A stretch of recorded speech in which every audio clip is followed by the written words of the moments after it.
I do something wrong? Would you just talk to me? Madison, what don't you get? I'm trying to drop you. You don't mean that. The femme fatale movie genre is an enigma, a very much beloved enigma, and that's all by design.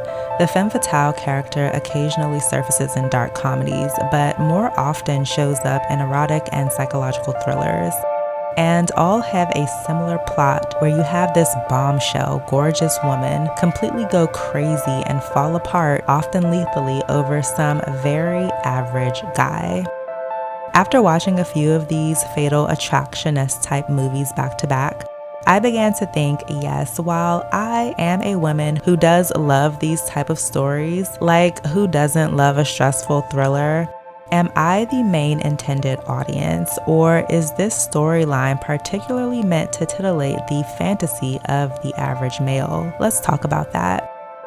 This video is going to be structured into 3 parts, essentially the makeup of nearly all femme fatale thrillers. First, looks defy logic. Second, length of the relationship. And third, lethal endings. The first and most obvious commonality in your classic femme fatale film is that the main character must be appealing and hot to most, not just men, but people. Women have to be drawn to her too. And let's actually track it back a bit and say not just hot, but irresistible and magnetically hot. The story doesn't work without an alluring main character. And it's not just surface level beauty either, it's a weaponized kind of desirability and unspoken confidence. She's not just attractive, she's also intoxicating and seductive, and her appeal has to override any kind of logic that exists within the man that she's about to ruin. The affair between Alex Frost, played by Glenn Close, and Dan Gallagher, played by Michael Douglas, in Fatal Attraction is a great example of this. The husband, Dan Gallagher, is a completely boring and average guy. There is nothing special about him at all. He is no Brad Pitt. He's not insanely wealthy. He's not a boss or owner of his company, so he doesn't wield a lot of power. And don't get me wrong, there is nothing wrong with average. Average is not bad. But are you getting the picture that this could literally be any guy? That's why this genre has so much appeal. One thing that Dan does have is a very conventionally beautiful wife already, and he knows it. He even tells her that at the party that takes place at the start of the film, stating that she's the prettiest woman in the room when she's being all self-conscious about her hair. Also, there was no indication of any real turmoil or contempt in their marriage either. And honestly, I would even argue that Alex had nothing on Beth looks-wise, because Beth has much softer features, but the magneticism of Alex is what drew Dan in. It was her grace, her voice, the initial iciness, which presents as a challenge to Dan. All which causes Dan to completely jeopardize a perfectly stable and healthy and loving relationship with his family. And also, to speak more on defying logic, did anyone else notice how Dan was just totally sloppy with this affair? I mean, New York City is no small town, but openly going out to dinner with this woman? Okay, that's fair, but then going dancing with her, sex in the elevator, canoodling around Central Park with a family dog? He was not discreet at all, like not worried that someone that he knew, or even worse, that his wife knew, would ever see them. She even has his home telephone number. What was that about? That really upset me. It's like, if you're going to cheat, at least be discreet about it. But to recap, the femme fatale appeal must function as kind of a shared cultural fantasy, the woman who disrupts norms. Her beauty and allure are not merely aesthetic traits, but they're weaponized and often positioned as being inherently dangerous. This danger is often portrayed in the effect that she has on men. It is she who causes them to abandon all reason. It is she who causes them to act recklessly in their marriages, and it is she who often is the cause of their own downfall. It's a very dangerous paradox which absolves men of any responsibility in the situation. No wonder it's so popular. But let's move on to the next point. Another underlying thread is these are all either one-night stands or weekend flings. The point being that the time for the woman's infatuation to brew must be very short. These stories rarely allow space for a real relationship to form, and if they did, these women might just realize how boringly below average their flings actually are. Get out of here. The impulse factor is a must. The femme fatale doesn't grow on a man. She has to erupt into his life essentially. And this speed is necessary to maintain the illusion of what's inevitable. The plot unfolds like this so the man can simply say, well, duh, it just happened.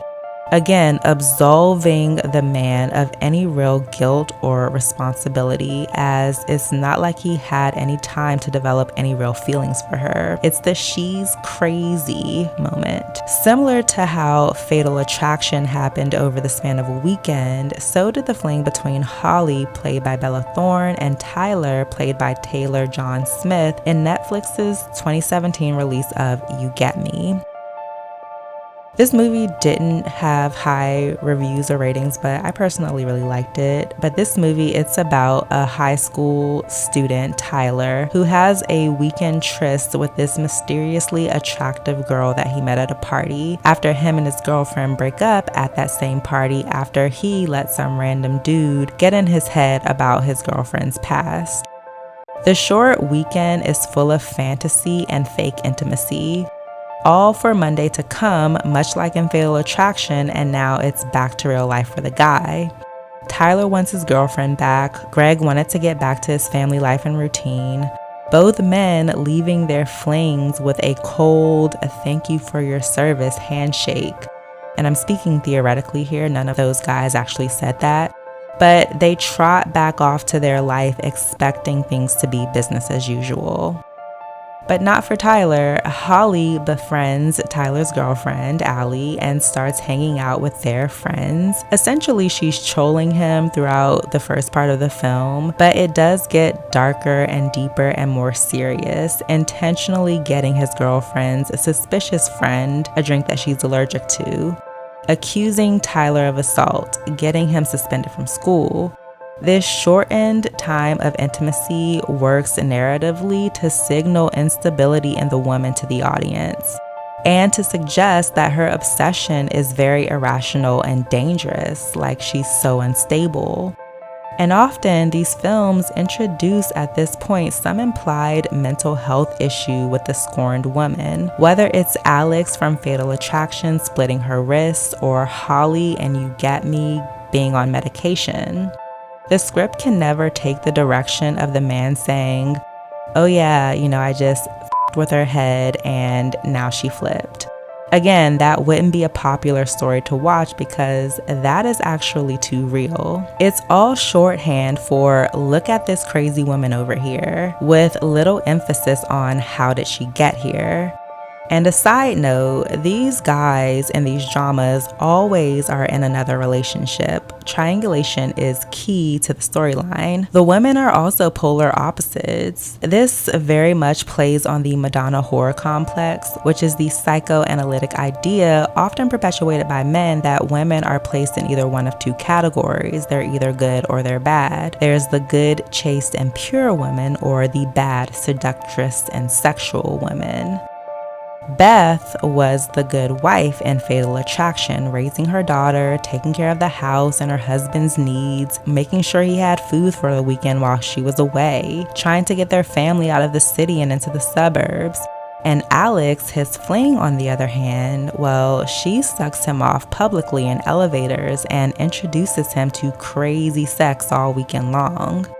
And You Get Me, Tyler sees his girlfriend Allie as very pure. They haven't been to bed yet. She's making him wait. Their relationship is what a normal, young, teenage loving relationship should be. With Holly, on the other hand, she's got this fast car, she lives in this big, beautiful house, and they play house over the weekend, scratching that itch that Tyler's been having. Last and final point is that the woman must always die. or at least end up in jail. Women aren't allowed to win in these movies. If nothing, this genre shows us that women who buck at tradition and have sexual power and secrets over a man, these women aren't allowed to survive. So while she may be alluring and smart and cunning, even often portrayed as certified crazy, the system won't ever allow her to get away with her actions and attempts to ruin the men who hurt her. I'm going to use Swimfan as an example for this. And if you haven't seen Swimfan, you should. I would call this an early 2000s classic. But this plot is about the fatal love affair between Ben, played by Jesse Bradford, and Madison, played by Erica Christensen. Ben is an all-star athlete on their high school swim team. He also has a sweet and chaste girlfriend, Amy, and they're trying to plan their future together, trying to figure out which college they're going to go to together, when he meets Madison, who is the new girl in town.